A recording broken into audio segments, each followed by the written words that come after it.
What makes a good Sonic story?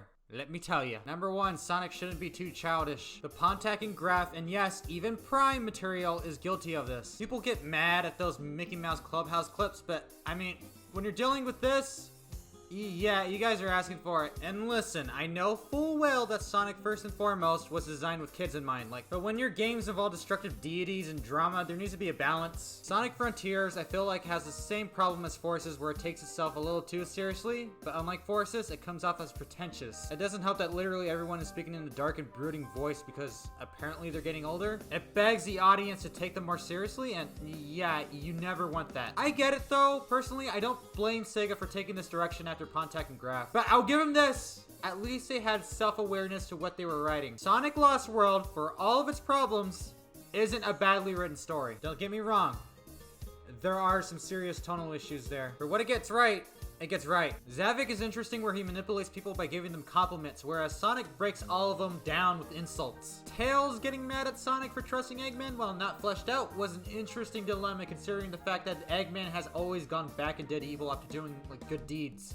People say that it doesn't make sense for him to just act out, but are we forgetting the ending to Adventure 2? I mean, I would act out too. Overall, I feel like we should distance ourselves from being too self-serious. What made Adventure and Adventure 2 so good was that it brought those corny and fun qualities to light a little more. Because of this, moments like Shadow dying is earned. All I'm saying is we should balance things out, eh? Full disclosure, nothing wrong with being too kiddie. Sonic is a multimedia franchise after all.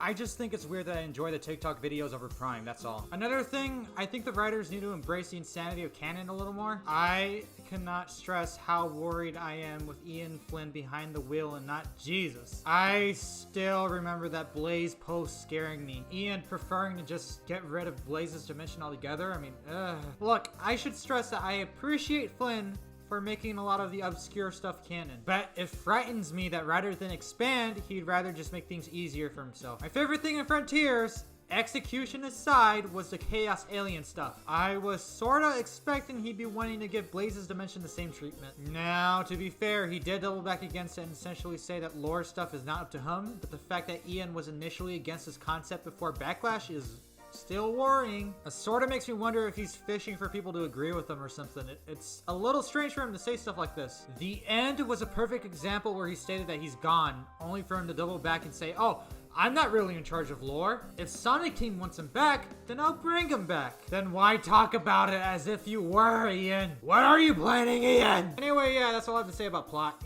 just storytelling in general. Overall, Sonic just needs balance and self-awareness. That's all. Anyway, be sure to like and subscribe for more videos. I'm planning on doing more comedic stuff, involving Sonic, so stay tuned for that.